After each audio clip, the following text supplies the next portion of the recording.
父亲被罢官后，带着嫡母和弟妹从京城归来。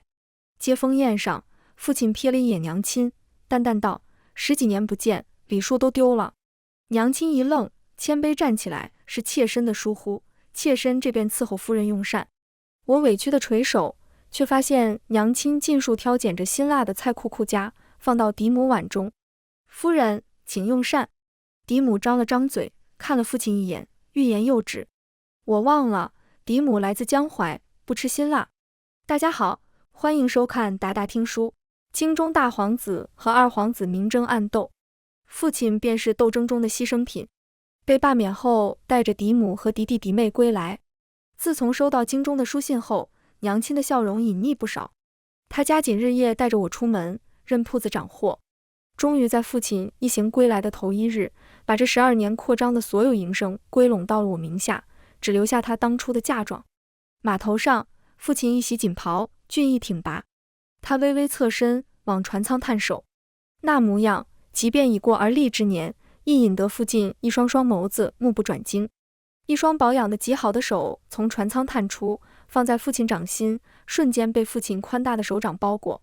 端庄的嫡母缓缓而出，从容雅致，与父亲站在一起，旁人见了无不感叹一句：真璧人一双。就连跟在他身后出来的弟弟妹妹也都举止大方得体，气质卓然。娘亲命人把行李抬回去，面含微笑，带着我跟在他们身后一道回了府。沈西影，忽地，一道高高在上的青涩嗓音传入耳中。我顺着声音看过去，已经到我额际的沈星辰昂头负手而立，眼神略带不屑：本少爷要你的院子。这句话一锤定音，端地没有半分商量的余地。我看了一眼娘亲，她没有开口，只是眉心跳了跳。梧桐院是比照你的需求布置的，可是没你如今住的院子布置的好。她闲庭信步，语气理所应当。哪有庶女所住之处盖过嫡子光华，嫡庶不分，外头该流言纷飞了。父亲不满地瞥了娘亲一眼，娘亲微微一笑，把我招过去：你跟弟弟换个院子吧。吃，谁是他弟弟？沈星辰丢了白眼，转头就对一袭华裙，从头到尾不曾正眼瞧过我与娘亲的貌美少女道：那院子是给你的。沈骄阳唇角上扬，轻轻颔首：好。从头到尾没人问过我，那是我的院子，我可否同意？也没有人问过母亲，她有何意见？毕竟娘亲虽是妾室，可10多年来，整个府中都是她在打理。如今他们一回来，我和娘亲便该卑微到尘埃里了吗？父亲母亲并未驳斥沈星辰的话，更有甚者，两人皆一副吴家由子出长成的欣慰。这还差不多。父亲满意的和嫡母相视一眼，夸赞道：星辰懂事，夫人教导有方。嫡母唇角勾了勾，紧随父亲往主院而去。临走前，我似乎看到他与沈星辰那般不屑的眼神，我委屈的红了眼眶。娘亲依旧笑容拂面。他们一人一间挑好院子以后，我和娘亲最终只剩一个小偏院可住。我垂头丧气地跟在娘亲身后进了偏院，心情低落极了。娘亲一个暴力击在我脑门心，这就蔫巴了。我一愣，怔怔看着朝我俏皮眨眼的娘亲，真以为咱娘俩是好欺负的。直到入了院子，我才发现娘亲当真有先见之明。祖母终于从佛堂出来，素日里不苟言笑的苍老面容上，因压不住嘴角而添多了几道褶皱。陈色昂贵的云锦衣裳穿在她身上，雍容大方，气势逼人。常年不出门，她的肤色白得近乎透明，在祖母绿的手镯衬托下，平白多了一丝将人拒之门外的距离感。我儿回来了。老太太常年低声诵经，却不常与人多言，故而说话之际还带着一丝颤音，越发显得飘忽。父亲笑着上前行礼：娘，孩儿回来了。见过母亲。嫡母俯身行礼：见过祖母。沈骄阳和沈星辰也一样照做。我和娘亲自然不例外。祖母上前一步扶起父亲，又虚扶嫡母和2个弟妹，笑容加大：好，回来也好。回来娘心底的牵挂也便少了些。我甚感诧异。祖母极少出来也与娘亲说不上几句话，常常是她坐着，娘亲站在一旁看茶，约莫1炷香的时间，她便起身。原来她也是会说话的吗？平素少见祖母，总觉得祖母怕是性子使然，可就在刚才我才惊觉，原来祖母也是有七情六欲的，只是令她展现七情六欲的人，不是我与娘亲。娘亲以后除要忙为由，拉着我离开，留下他们母慈子孝寒暄。我问娘亲，祖母为何变化如此之大？娘亲居然微微笑了，那双好看的丹凤眼下倾泻出一丝不屑，一丝讥讽。她把我被风吹乱的刘海拨正，悠悠开口，她哪里变了？只是我们母女从头到尾没资格见识她其他面目罢了。娘亲的这番话，在接风宴上，我终于尽数体会。晚上的接风宴，人很齐整。娘亲把一切安排好后，最后一个坐下来，连同我一起坐在下手。嫡母和嫡姐相视一眼，嫡母眉心微蹙，稍稍把头转向父亲。父亲瞥了一眼娘亲，淡淡道：“10几年不见，礼数都丢了。”娘亲一愣，后知后觉，谦卑站起来：“是妾身的疏忽，妾身这边伺候夫人用膳。”我委屈的垂首，这个家变了。娘亲辛苦多日，如今却连用膳的一席之地都没有。餐桌下的手紧握成拳，想替娘亲说话，却愕然发现娘亲尽数挑拣着巨新的菜库库夹，放到嫡母碗中。夫人，请用膳。嫡母张了张嘴，看了一眼父亲和祖母，欲言又止。我忘了，嫡母来自江淮，不吃新的，就连沈星辰和沈骄阳亦不吃新。我终于暗爽了，娘亲还是那个娘亲，又岂是能随意被人欺侮之人？最近萌生的那些焦躁与郁卒，陡然间消失殆尽。父亲是吃辣的，以往顾虑着嫡母等人，许久不曾吃，筷子一上手，便安静迅速吃了起来。故而嫡母使的眼色，他是半分也没有看到。就在这时，祖母却发话了：“青若，你当真是糊涂？运婷和星辰骄阳不能吃新，瞧瞧你这做的一桌子菜，尽数合你自个儿胃口，沈家怎会有你如此自私之人？商户之女，到底上不得台面。”我心里咯噔了一下，万万没想到素日里半句话不多说的祖母，竟毫不掩饰地偏心于嫡母他们。12年来，娘亲一个人里里外外打理整个家业，操心劳累，兢兢业业，所受屈辱不计可数，祖母从未出面半分。就连我幼时总被欺负，她也不曾为我撑腰些许，倒是对她娘亲嘘寒问暖，关怀备至，把祖母伺候得舒舒坦坦的。未免她估计我更是不时抽空到佛堂陪伴，原以为她是不善交际的缘故，却原来是娘亲不值，也是我不值。嫡庶之分，竟是刻在她的骨子里的。他们理所当然花着娘亲挣来的银钱，却嘲讽娘亲是个见不得世面的商户女，还当众毫不犹豫数落娘亲，真是没道理。若非之前娘亲再三叮嘱万事有她，让我切莫出头，此刻我就该破口大骂了。娘亲依旧面带微笑，丝毫不反驳，而是顺着老夫人的话说：“是妾身的过错。老夫人教训的是，只是妾身以为夫君是一家之主，与天平齐，原想着夫人嫁过来，定然是跟随夫君吃新，故而为着夫君着想，这一桌子美食皆乃依照夫君过往喜好所做。”娘亲垮下小脸，满脸自责，都是妾身的过错，妾身之错，这就去命人重新做多一份，便按照夫人的喜好来吧。祖母顿住，看了一眼已然吃了不少的父亲，挥了挥手，很是不耐：“行了，念你一片苦心，好生伺候着吧。”嫡母这会儿的脸色比祖母的好看不了多少。沈骄阳瞥了我一眼，夹了一块辣子鸡，轻咬一口，淡淡道：“大夫说了，爹爹胃肠弱，应少食辛辣，饮食清淡为主。姨娘和庶妹多年不在父亲身边，此等疏忽倒是可以理解，下不为例便是。”祖母一口烧排骨就这么哽在喉中。娘亲笑得越发甜：“二小姐说的是，那便听二小姐的。”沈骄阳手上的汤勺顿了顿，语气略显僵硬：“父亲乃一家之主，自是万事以父亲为主。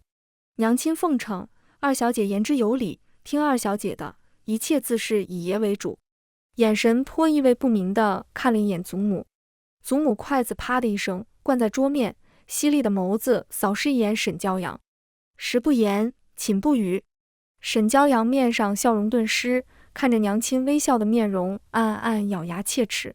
嫡母扯了扯父亲的袖子，父亲意犹未尽地擦拭嘴角，安抚祖母：“母亲，骄阳在京城便一直念叨着您，还给您抄写了不少经书呢。”祖母顿时兴趣颇浓：“哦，倒是个懂事贴心的好孩子。”沈骄阳顺着他的话又说多了几句他爱听的，场面瞬间变得其乐融融起来。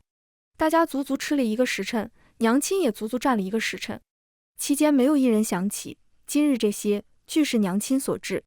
我心情欠妥，故而胃口并不好，也是未动几下筷子。待人都离开后，娘亲命人收拾了残羹冷炙，然后拉着我回了院子，开小灶，一水儿的菜式都是我俩爱吃的。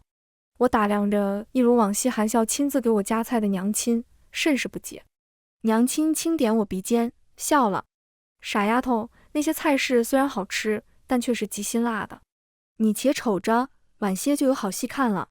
再忍忍，他们嘚瑟不了多久。”不过1个时辰，府里主子们陆陆续续抢着入茅厕，我和娘亲相视捧腹。娘亲，我也吃了，怎地无事？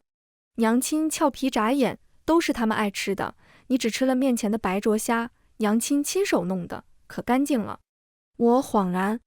夜里，父亲欲留宿娘亲屋里，可娘亲以不舒坦为由，早早歇下，并未留灯。父亲阴沉着脸离开。不过转日，父亲便把人都聚集在一起。嫡母面上依旧是淡淡的，举止端庄，不屑世俗的模样。沈骄阳孤傲地端坐着，见娘亲与我也坐在桌边，顿时眉心微蹙，似乎我与娘亲坐着是天大的不该。沈星辰更傲慢，进屋便一句：“本公子竟不知，这位置是谁都能坐的。”我眸光在桌边转了转，确定我们坐的其实只是尾端，不明白他为何那般大的火气。都是父亲的家人，自然是能坐的。娘亲给了我一个稍安勿躁的眼神，沈星辰却怒了：“别说他只是一介妾室，就连你也只是一个庶女而已，给本少爷一旁站着去。”就在这时，父亲说话了：“今日招你们来，是要捋一捋咱们沈府今后发展的趋势，以及他的目光在我脸上徘徊吸引的亲事。”原本悠然坐着的娘亲笑容加大，明明看着是愉悦的模样，我却似乎看到了背后隐藏的滔天怒火。难为爷还记得我们西营过去12年，我和夫人在京城，家中一切辛苦张姨娘了，如今既已归来，断然没有再让你出头的道理。说这话时，父亲脸上的凛然让我一瞬间觉得他是真为了我与娘亲好的。张姨娘这个称呼已经许久不曾听到了，即便是养了多年的下人，也是以家主主子等尊称娘亲。细细算来，娘亲如今所拥有的一切，皆是她努力拼出来的。而如今父亲轻飘飘的一句话，娘亲的努力便要被尽数夺走了吗？我看了看娘亲，她依旧微笑着，只是那一抹微笑比之前要弱上几许，美眸上多了一丝旁人难以察觉的凌厉。所以也是想让我把掌家权交给夫人。嫡母目不斜视，身姿越发端庄。沈骄阳勾了勾唇。沈星辰翻了个白眼，这不明摆着的吗？你只是个姨娘，爹娘如今在家，如何轮到你一个姨娘掌家？娘亲并没有看他，只是目不转睛地盯着父亲。一瞬间，现场气氛一凝。父亲轻咳一声，眼神略显飘忽。臣儿话糙理不糙，从今日起，沈府内宅便由夫人掌家吧。至于外头的生意，他叹了一口气，就由我来打理吧。那不情愿的模样，差点把我气笑了。合着他上下嘴皮子一动，娘亲多年的努力便打了水漂，他竟还如此不愿。不知道的还以为他挽救了整个沈府于水火。娘亲忽然笑了，他二话不说便应允了下来。这是应当的，只是尚有些事情未处置妥当，兴许要过多几日方能解决。父亲与嫡母相视一眼，一锤定音：不必，直接上交便是。这是担心娘亲做手脚了。娘亲的笑容越发大，她命人把掌家的钥匙、账本、对牌、算盘等一应用具尽数搬来。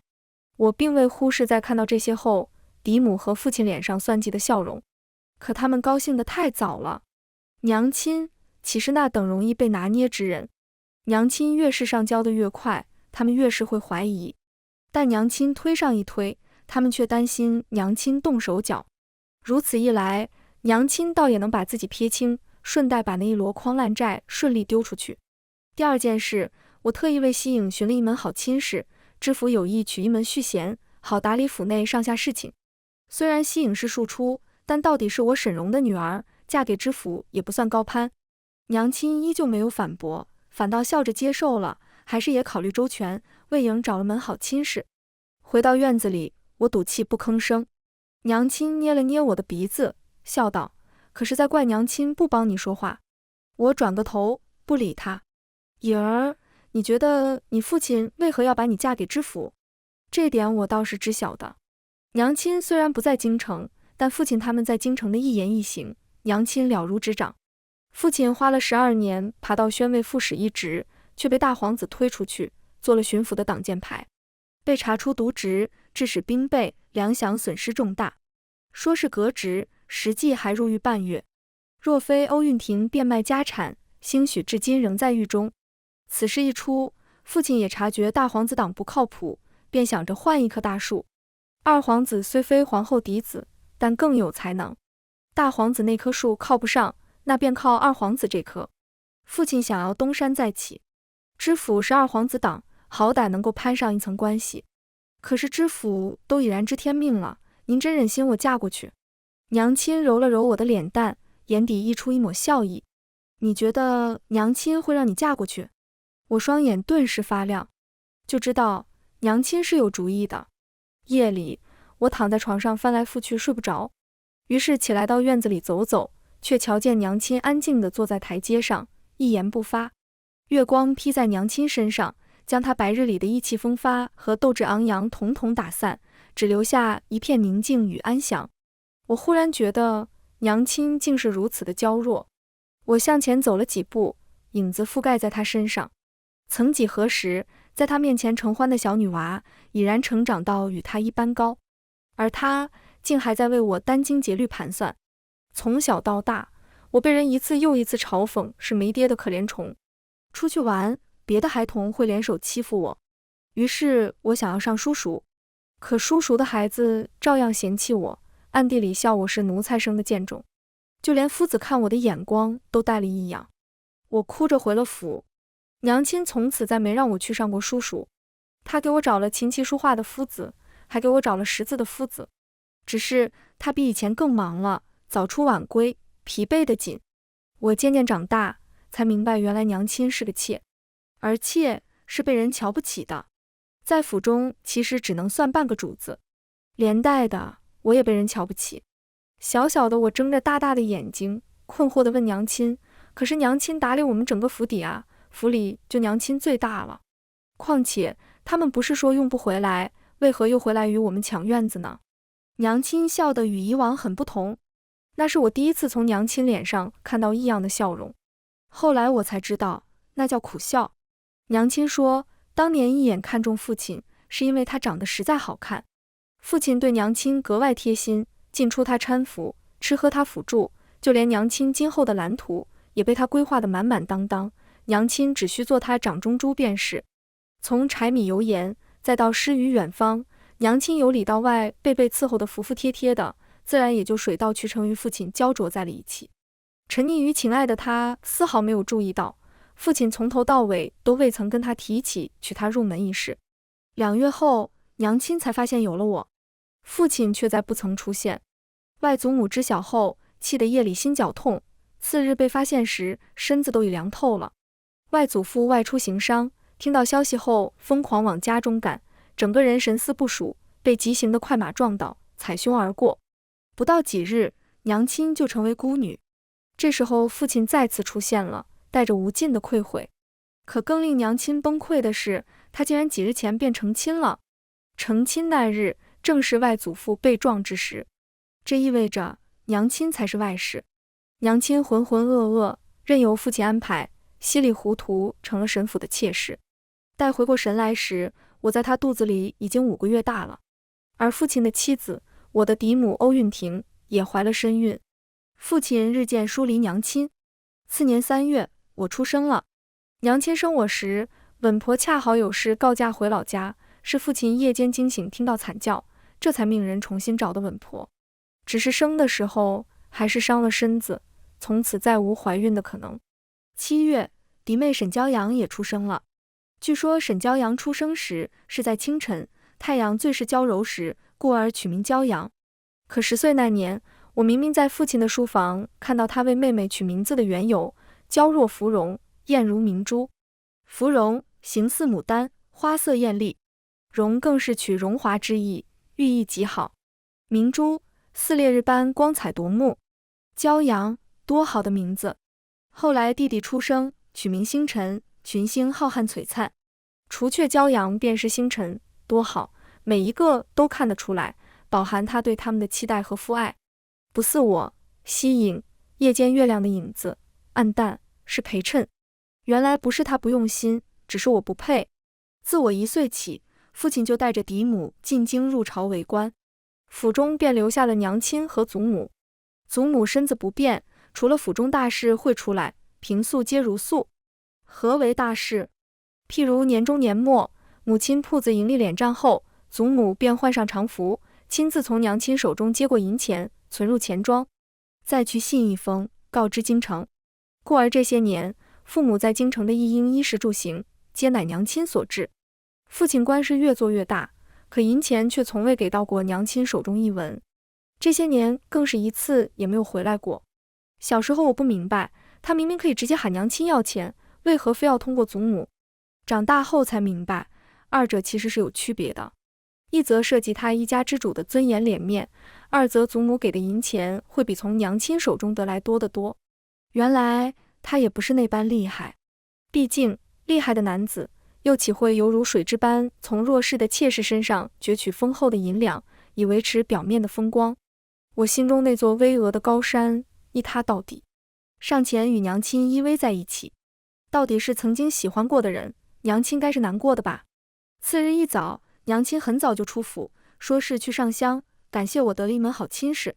父亲和嫡母各自忙着接受内外事宜，一时半会儿倒也没空理会这边。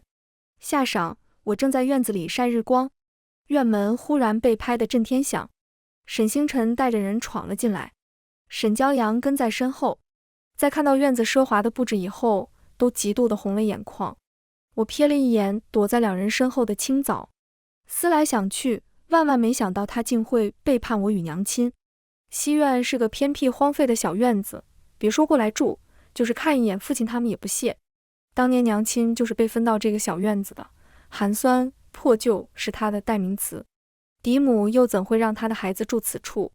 娘亲算到他们会抢夺我们之前住的院子，故而贵重物品早已搬迁至此，就连院子里的花都是各种名贵的品种，其余院子空于外表华丽而已。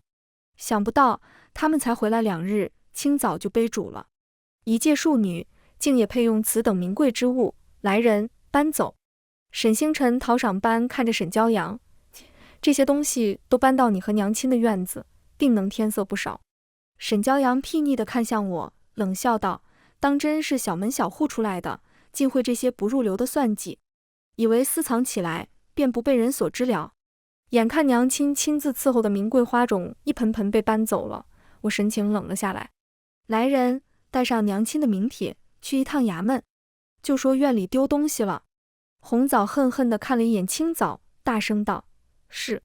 这些年娘亲的声望可不是盖的。沈星辰和沈骄阳刚开始还以为我装腔作势，等着看笑话，可衙门的人来到后，在两人惊愕的目光下，统统搬了回来，再对我拱手，沈小姐，小的这便把偷抢东西的两人抓去问话。沈骄阳和沈星辰这才慌了神，你敢？我们是姐妹，你怎能为了几盆花报官？这时候知道我们是姐妹了。几盆花？我看白痴一般看着两人，示意衙差抓人。沈骄阳顿时吓得花容失色，尖叫起来，我们是一家人，一家人的东西岂能叫偷抢？还不赶紧放开我！我爹爹试了半天也是不出一个官职。别说父亲已经丢了官职，即便没有，这儿也不是京城，娘亲多年在此打拼，岂会没半点人脉？院子终于安静下来的时候，我深呼吸一口气，真香。娘亲啊，喜欢迂回。我不，我喜欢直接。我看着瑟瑟发抖站在一旁的青枣，转身往屋里去。发卖了吧，别让它过得太滋润便好。青枣猛地跪在地上磕头，大小姐饶命。奴婢不是故意的，大小姐饶命。真聒噪。父亲带着嫡母堵上门的时候，我正悠闲地练字。娘说了，我的字虽然好看，但还能更好看。想要更好看，就得多练。孽女，你怎么敢的？竟然把你弟弟妹妹让衙门的人抓走了。我抬起头，红枣忍着笑给我擦了擦脸上的墨汁。我这儿被偷东西了，难道不该找衙门的人？一家人从你这儿取点东西怎地了？你竟如此歹毒，还不赶紧到衙门去撤诉，把你2个弟妹接回来。笔下继续，我写完一个又一个，淡定道：不问自取是为偷，他们该吸取教训了。嫡母昏昏欲倒，眼泪扑簌扑簌掉。作孽啊，庶女害人！夫君，你便是这般对待我们母子3人的。今儿个把我们的孩子送进牢狱，明个兴许就轮到我们了。他们一个是庶女，一个是伴奴，怎么敢的？父亲一改儒雅模样，抓了一本书往我身上砸过来。我命你，现在就去把你弟弟妹妹接回来。我没想到他竟会动手，一不注意，竟被书砸中了嘴角，顿时破皮流血。就在此时，一阵清冷的嗓音钻入耳中：爷是想让影破相入知府门？父亲怒道：你怎地不问问，他都做了什么好事？娘亲嗤笑：他被抢东西了，还不允许有人给他做主了。再说了，人我已经给捞出来了，已经回梧桐院了。嫡母咬唇，满脸委屈的模样。可父亲的双眼却直勾勾盯着娘亲，又一次错过了嫡母可怜兮兮的求助。你说什么？人已经回来了。你回来了正好，我和夫人找你有事。见娘亲不把他放在眼里，父亲甩袖负手而立，话语里带了一丝怒气。娘亲命人把大夫找来，给我清理伤口上了药，这才放下心来。冷脸头也不抬，淡淡道：可是宫中账册出问题了，挣钱的产业都已经划归我名下，娘亲交出去的都是入不敷出的铺子。若论入朝做官，我的确不是你父亲的对手，可若论人事经商，你父亲却半分比不得我。别担心。父亲饱受打击，原以为回到老家，再不济日子也比常人过得滋润，谁知府中早已入不敷出，这些年全靠娘亲苦苦支撑。他接手的铺子不亏本，便已然算是好的了。宫中账册亦如是，账上显示，娘亲最近2年花在府中的一应用度，皆来自他所剩无几的提己。要查也是没有漏洞的，娘亲做的账，即便是内行都不容易看出来，更别提父亲和嫡母2个外行了。嫡母和父亲无法接受自己到手的竟是烂账。娘亲很不合时宜地提了一嘴那影儿的嫁妆。嫁妆？哪里还有嫁妆？知府家大业大，定不指望吸引这点嫁妆。如今府内条件不好，简单操持便可。父亲脸色阴沉的能滴出水来。夫人说的对，届时简单置办一些便好。是吗？娘亲暗暗与我对视，笑得鸡贼。一夜好眠。正房最近忙翻天，我与娘亲却闲置下来。为免他们在打偏院贵重花草和摆件的主意，娘亲直接转移到别院。事实证明，娘亲的这个举动颇有先见之明。临我出嫁的前2天，府中收到了何知府的来信。父亲急吼吼地把人召集起来，握着书信的手微微颤抖。我们去到时，嫡母竟跌坐于地，下人忙把她搀扶到椅子上。沈骄阳哭得不能自已，一问才知，知府大人竟着令改娶沈骄阳。我看向娘亲，她一脸如常。嫡母回过神来后，哀泣求父亲：夫君，我们只有一个女儿，你一定要救救她。何知府都50有6了，骄阳嫁过去就毁了啊！多么可笑的嘴脸！当初便是他一力提出，样样捡着好的说，要把我嫁给何知府。父亲利欲熏心，2人一拍即合，便把我卖了。如今出嫁女改成他的女儿，何知府变成了火坑了吗？夫人这话不对，爷的决策都是对的。当初也让颖嫁人时，妾身可是高兴万分。一如夫人所说，何知府到底官职不低，嫁过去亦是我们沈府高攀。唉，如今这门顶顶好的亲事，竟轮不到我们颖，当真可惜。娘亲垂手顿足，你知晓什么？那何知府，嫡母气得眼泪大滴大滴掉，揪心的模样好生令人心疼。只是他话说到一半，便再没了下文。我不要嫁给他，他就是个老头子，我不要嫁。沈骄阳一听出嫁之人要换时，脸上的血色顿时就没了，哭着去拽父亲的袖子求情。父亲，明明她愿意嫁，她只是个庶女，嫁给何知府无所谓，可女儿是您的掌上明珠，是沈府的嫡女啊，女儿怎能嫁他一个老头子？这不是让女儿去跳火坑吗？父亲闭眼，深呼吸一口气，他拍了拍沈骄阳的肩膀，沉声安抚：今时不同往日，爹爹只是一介白身，知府大人既点了你名字出嫁，便只能如此了。你莫怪爹爹，爹爹也莫可奈何。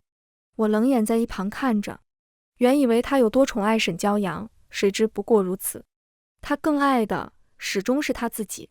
府中最近忙碌得很，父亲和嫡母都在想尽一切办法给沈骄阳筹集嫁妆，可他们到偏院一看，哪里还有贵重摆件与花草？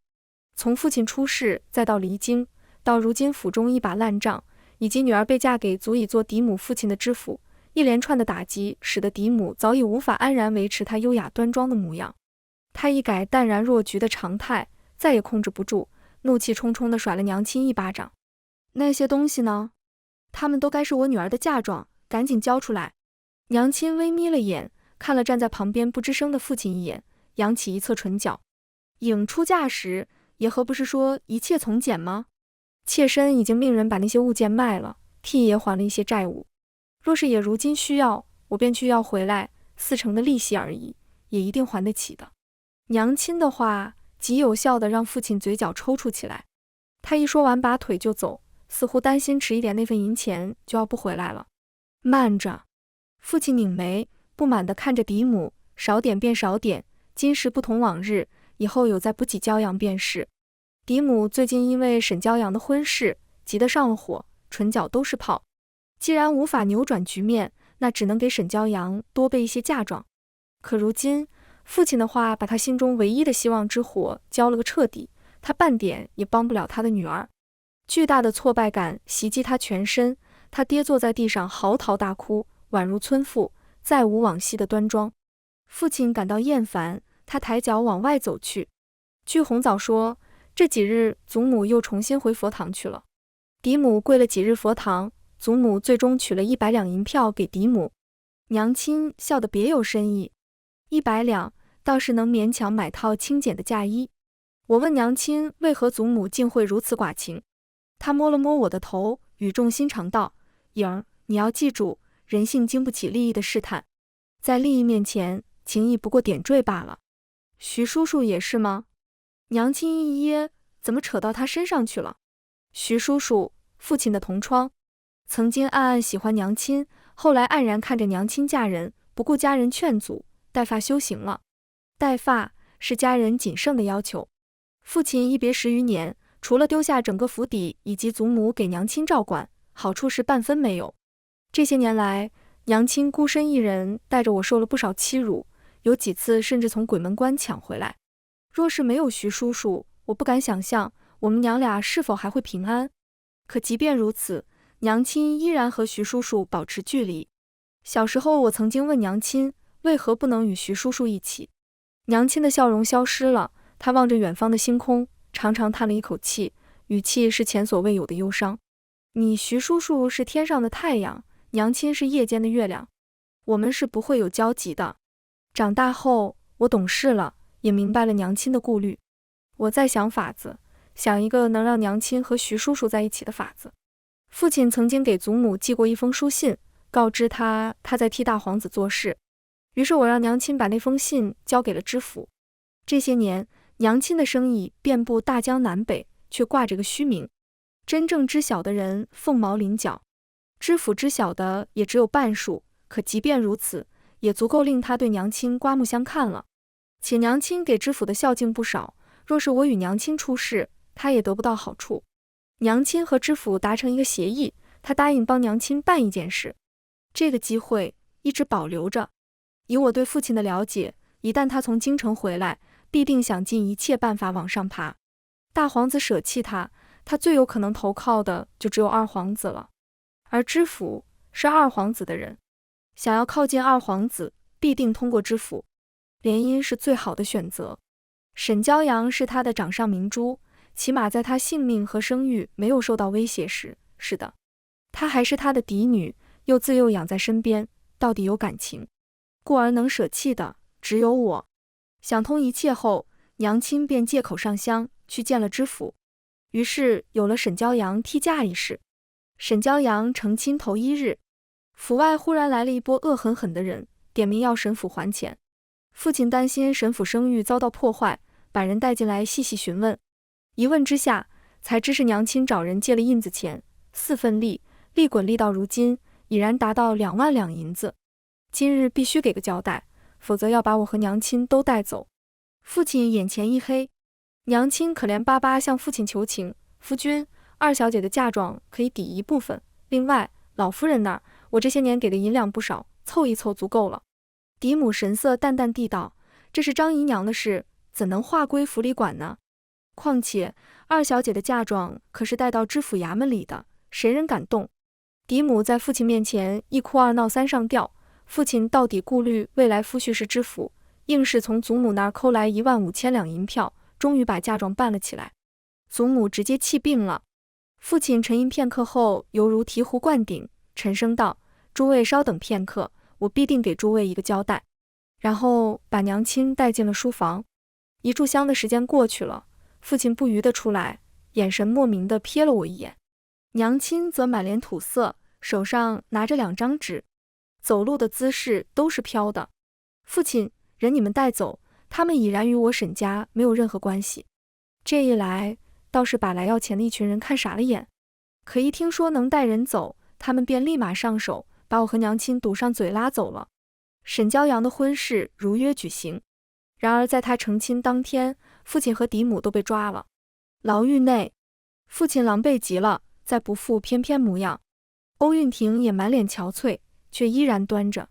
我和娘亲一袭锦服，淡妆出现在他们面前时，两人眼睛都亮了。青若，你还是这般美。那是自然，我的娘亲一直都是美的，只是为避免麻烦，在父亲等人离京归来时，特意丑化了而已。欧韵婷双眼微眯，迸射出一股浓烈的恨意。如今她身为阶下囚，娘亲却高高在上，美丽大方，认识谁也接受不了自己丈夫原先的妾室如此。找我何事？青若，我知道当时是我不对，你把我救出去，我一定娶你为妻。我知道，你最在意的便是没能成为我的妻子。瞧，他并非不知道娘亲当年的心头病，只是选择对自己更有利的一条路。说到底，只是更自私罢了。娘亲笑了，笑得不可抑制，真是好笑。沈荣，你莫不是忘了我爹娘是如何没的？你又是如何才娶到我的？父亲一怔，眼底忽然聚集了大量的惊恐。他后退一步，不可思议道：青若，你在说什么？我不明白。不明白。